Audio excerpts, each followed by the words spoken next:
Hi guys, good morning. Good morning sa inyo.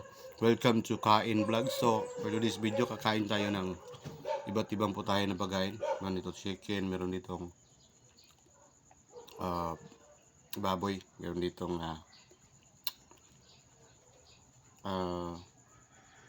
yung baboy guys, hinuli ko pa to sa guys, dun sa bukid, sa province namin. Ito yung mga tinatawag na baboy ramo. Tapos itong manok, hinabol ko pa to. Mga 2 hours ko to hinabol, tapos niluto ko kahapon kasi wala akong duty kahapon, kaya naghabol ako ng manok, tapos naghuli ako ng baboy ramo dun sa amin sa bukid. So ito yung inulam ko ngayon guys, magahan.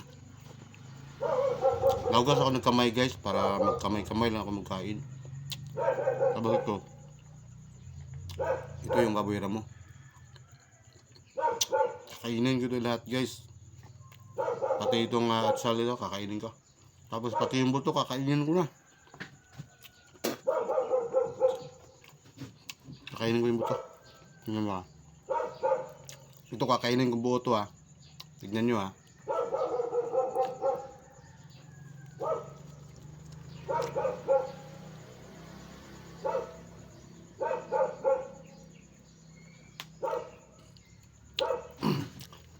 Kinain ko ng buo. Kinain ko ng buo guys. Ganun ako kumain. Buo talaga. Pati yung buto kinakain ko eh. Hirap kasi manghuli ng guys, baboy ramo sa bukid. Almost mga 2 weeks ka makahuli sa sa panghuli mo, 2 weeks. Bali 1 buwan. Manghuli ka 1 buwan bago ka makahuli ng baboy ramo. Mahirap kasi hulihin, kaya kinakain ko pati buto.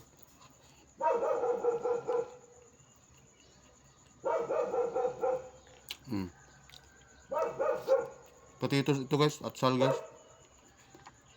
Nakain ko rin to. Pati yung manok. Kinakain ko yung buto. Yan o, baboy ramo. Diba? Sarap naman ng baboy ramo. Iba talaga yung lasa niya guys. Yung baboy ramo guys, pati yung baboy ramo at saka yung normal na baboy. Yung kinakain kasi nila guys, walang yung kinakain ng baboy ramo guys, walang preservatives. Hindi sila kumakain ng preservatives kasi nasa sila, nasa bundok eh. Yung mga baboy na normal na inalagaan natin, minsan yung amo nila nagluluto ng mga may preservatives, yung pinapakain sa kanila, di ba?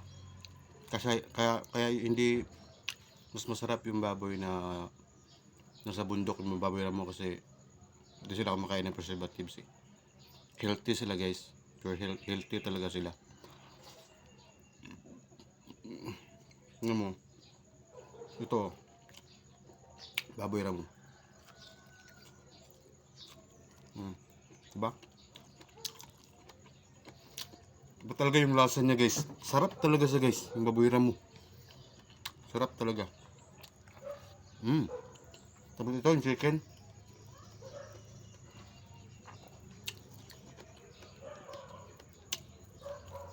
Nakain ko pati buto nito eh. Wala akong pinapalagpas kasi hirap puluhin eh. So guys, babay na guys, kasi nabibilaukan ako, inom na ako tubig. Bye bye.